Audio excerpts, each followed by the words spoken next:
আসসালামু আলাইকুম। তো আজকে একটা বিষয় নিয়ে আপনাদের সামনে হাজির হলাম। সেটা হলো যে আপনারা এখন যে স্ক্রিনে যে হুজুরটারে দেখছেন, আমাদেরই দেশের সে একজন নিজের আলেম দাবি করে। নাম হচ্ছে কারি শামীম রেজা। তো এই যে ভিডিওটা দেখছেন, এই ভিডিওটা কিন্তু এটা হচ্ছে পশ্চিমবঙ্গের ভিডিও। সে হয়তো কিছুদিন আগে পশ্চিমবঙ্গে গেছিল একটা মাহফিল করতে সম্ভবত। তো সেই মাহফিলে মানুষজন ওয়াজ মাহফিল শেষে পশ্চিমবাংলায় একটা মানে রেওয়াজ আছে যে তারা কিন্তু শুক্রবারে মসজিদে নামাজ পড়ার পরে মসজিদের যে ইমাম সাহেব তার সাথে কিন্তু তারা মুসাফা করে। ও সেটা ভালো একটা গুণ, ভালো একটা দিক, যেটা কিন্তু আমাদের বাংলাদেশে এটার প্রচলন নাই, যে আমরা নামাজ শেষ করেই আমরা হুজুরের সাথে মুসাফা করি না। পশ্চিমবঙ্গে এটা কিন্তু হয়। তো ইনি পশ্চিমবঙ্গের যে কোনো অনুষ্ঠানেই কিন্তু যে ইসলামিক কোনো অনুষ্ঠানে হলে কোনো অতিথি গেলে তার সাথে কিন্তু মানে অনুষ্ঠান শেষ হলে তার সাথে মুসাফা করে মানুষজন। তো ইনি গেছিল হয়তো অনুষ্ঠান করতে, তো মানুষজন তাকে এইভাবে মুসাফা করছে, মানে হুজুরের সাথে মুসাফা করতে গেলে হাতে হাত দিয়ে মুসাফা করতে গেলে হাতে কিছু গুঁজে দেওয়া লাগবে।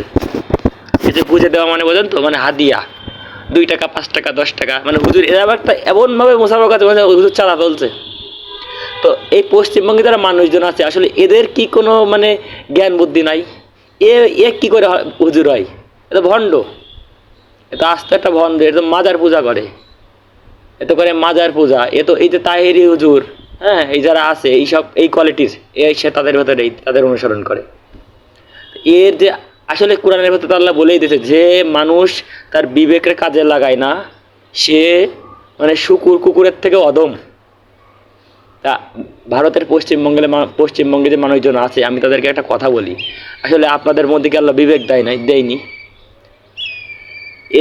এর সাথে মুসাফা করার কি আছে?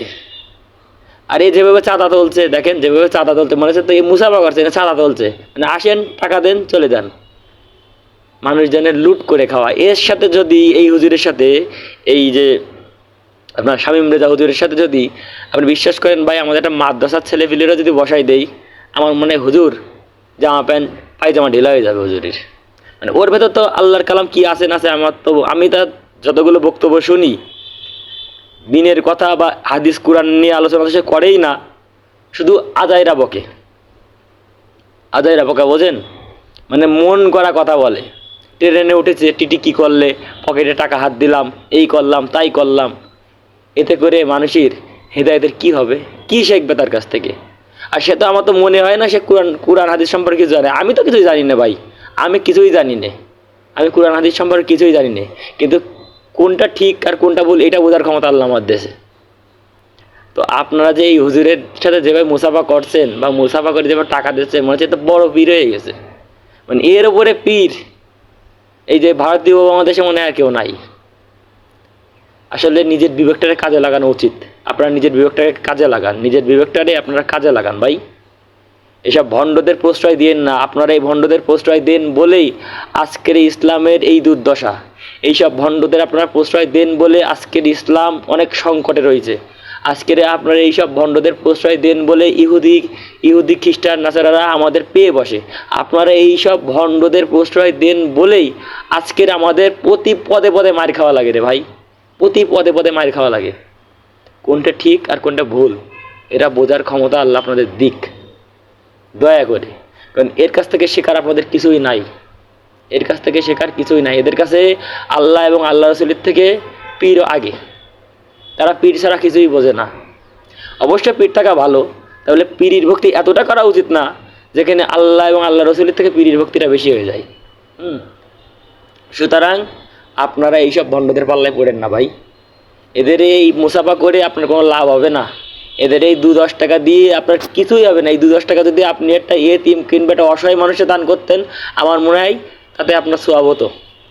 সুতরাং এদের এই যে দানটা করলেন বা যে টাকাটা আপনি এদের হাতে দিলেন মুসাফা করার জন্য, টিকিট কেটে লাইন ধরে হুজুরি হাতে হাত দিয়ে 2-10 টাকা দিলেন, এতে আপনার কোনো ফায়দা হবে না, কোনো ফায়দা হবে না। আপনি আমি পার্সোনালি এনার অনেক বয়ান শুনেছি। এর ভেতরে তিনি কোনো হাদিস কোরআনের কোনো কথা তো বলেই না, তিনি শুধু আজাইরা ভাট বকে যায়। ঠিক আছে? সুতরাং ভাই আল্লাহ আপনাদের বিবেক দেখ, এইভাবে ফাও টাকা অপচয় করেন না। আর এনার টাকা দিয়ে নিজের মনে যে আত্মতুষ্টি জিনিসটা নিয়ে আসেন না। কারণ এরা আহামরি কেউ না, এরা হচ্ছে আপনার পথ ভ্রষ্ট করবে ভাই।